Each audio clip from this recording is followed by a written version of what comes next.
Hey guys, so Lord here, back again with another edition of Throwback Thursdays, and what I have for you today is the McFarlane Toy Spawn Series 3 Violator 2. And before we get into the meat and taters of this review, since I no longer have the packaging for this figure, let us first take a look-see at his accessories. That's right, Violator here comes with Jack, Diddley, and Squat. So taking a closer look at our Violator here, and this is a figure I've had on the back burner for quite some time, mostly because I've been doing a lot of other stuff for Throwback Thursdays, like other characters in the Spawn universe line, She-Spawn, Cygor, whatnot. That said, I haven't actually got to Overkill yet, and I've already got the Overkill Megafig in hand, so probably should get on that sooner rather than later. But other than that, of course, we've been doing gargoyles and stuff. So, poor Violator here. I got him out a long time ago. I think around the same time I busted out Ninja Spawn, which has it been like 2 months since I uploaded that video? I'm losing track because I upload 5 reviews a week, and after a while they all seem to blend together. As far as time goes, that is.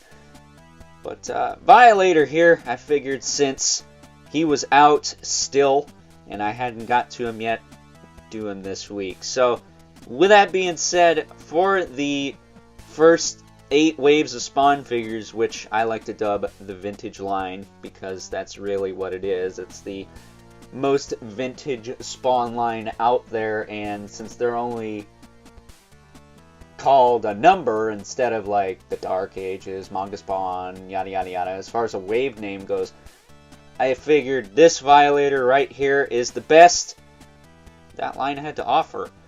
Definitely an improvement to the Bendy figure from Wave 1, which I get it, it's Wave 1, yada yada, but it seemed kind of meh for the time. This is meh for a whole different reason. We're going to get into that because let's just say he suffers from Ninja Turtle pre-pose syndrome like a motherfucker.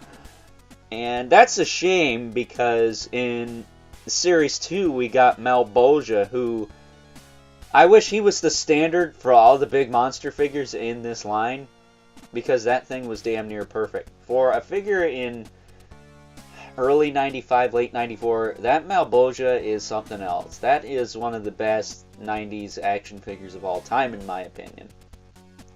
And unfortunately, old Violator here did not get the same treatment. In fact, he is literally a hinge joint away from being acceptable. And I say that because look at this foot. What is that? What is that? This is literally a hinge joint away from him being able to stand upright like this. And instead, he can't. Now, I have seen some people cut this foot off and straighten it out and reattach it with a pin and stuff, but why? Just why, man? You gave him hinge knees. Like, people think old Todd needs a consultant now. He needed a consultant like 25 years ago, man. The hell is that? Like, I get it that it's 95 or 96 whenever this figure came out. It's no figure. I get it. I totally get that Spawn was leaning more into the statue spectrum of things later on in the 90s and whatnot, but here's the deal. You gave him hinged knees. He's got hinged knees, which in layman's terms translates to you could stand him up. Oh wait, no you can't because his foot's stuck like that. What the hell, man? Other than that, the rest of this figure is fine the way it is. I will say this arm's a little bit straight in his crotch. Like, he can literally grasp onto his... He can cup his own balls. So that's fun, I guess. But it's just... We got Malbolgia a wave ago, people. Like, that should have been the standard. And this guy just seemed to get the short end of the stick, as far as I'm concerned. So, as far as articulation goes on this guy, his jaw does move. Which is fine. Works. No hinge in the head. Or rotation, I should say.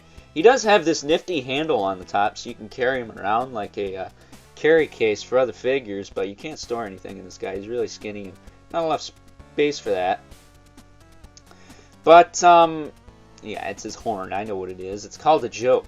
But he does have swivel in the shoulder. That does work if his arm doesn't get caught on anything. He's got a single hinge in the elbow. Swivel in the wrist. This side, you don't get that hinge in the elbow, which kind of sucks because it would have been nice to pose this arm around a little bit more. But you do get a hinge in the hand. Personally, I would have stuck the hinge up here and the swivel in the hand again. Just because what other way are you going to put this hand? You're going to really pose it that way? It looks stupid that way. You're going to pose it this way for the most part. It's kind of sculpted to be that way anyways, so, you know, it is what it is.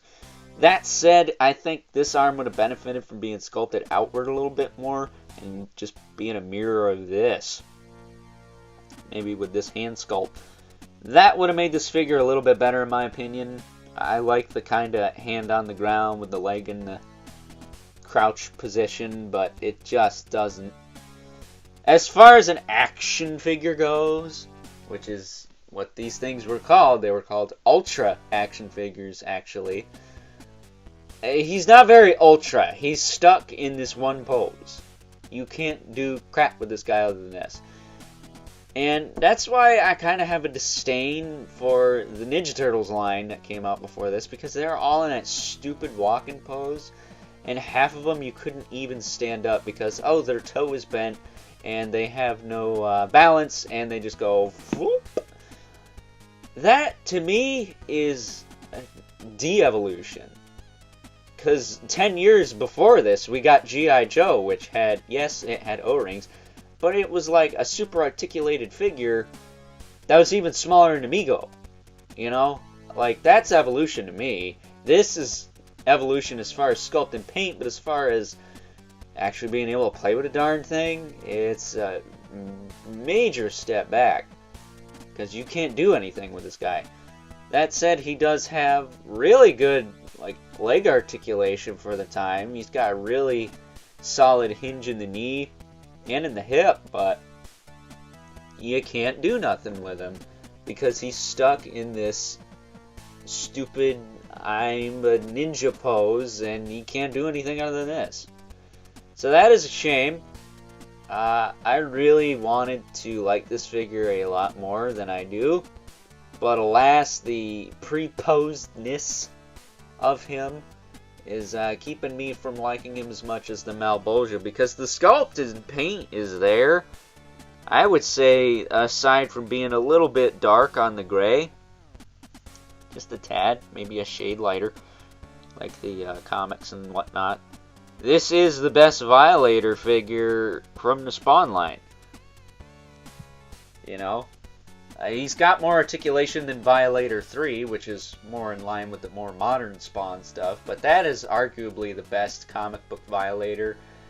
Yes, we got the movie one, but it's the movie one, it's not the comic one, and while that one has an amazing sculpt and a pretty decent articulation, you can stand him up, in other words. I wish that's what this one had, but alas it is not. So with that being said, let's now move on. Take a look at some size comparisons. First up, here is Violator 2 next to both Spawn and the Violator from Spawn Series 1. And as you can see, while this Violator is an improvement over his predecessor, that really ain't saying much. Next up, here he is alongside the crotch of the Violator Megafig from the current Spawn Universe line. And if you're going to buy any Violator, I suggest you just pay up the $50 for this big guy right here, because this figure, as far as the Violator goes, can't be beat. And last but certainly not least, we have our two regulars, the Mythic Legions, Brother Mandibulus, Living Spawn, who's not towering over everyone today, because surprisingly, even though Violator is in this crouching pose, he wins by the tip top of his big old honking horn there. So with that being said, time to wrap things up, some final thoughts. Overall, and while I do have my criticisms about this figure right here.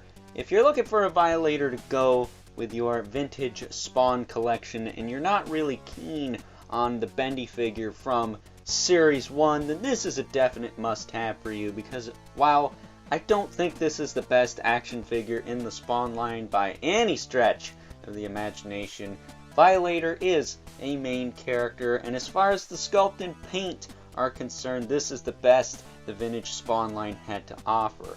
However, if you are willing to deal with a bendy figure, that is, there was one released with the Violator Chopper, which is essentially the same as the Series 1 version, but it's like twice the size, and it's pretty awesome. So if you're willing to deal with a bendy figure, maybe go with that one. Or if you like the sculpt of this but wish it could stand a little bit taller and aren't willing to modify the foot like some people have, there was a 12-inch version of this figure released, so maybe go with that. I've seen some people use that, and for the most part it works pretty well.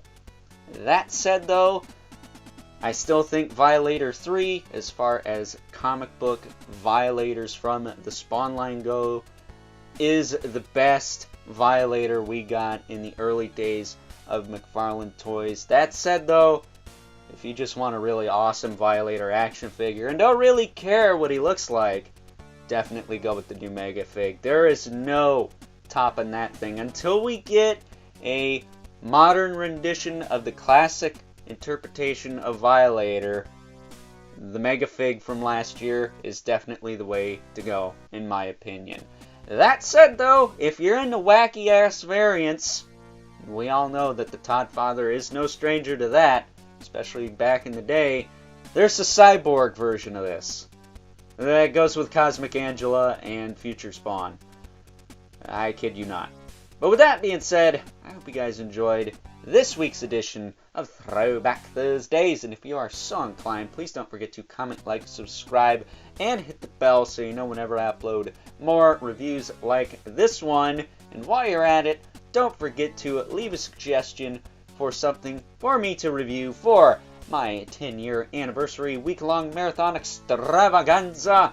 I posted a list up over on my Instagram letting you guys know what I haven't gotten around to review yet. So if you're having trouble thinking of a suggestion, check out that post, which is of course on my Instagram at Overlord Productions. But as always, keep the comments civil, because the world sucks enough as it is, especially when you can't bend your freaking foot. And until next time, I'll catch you guys later.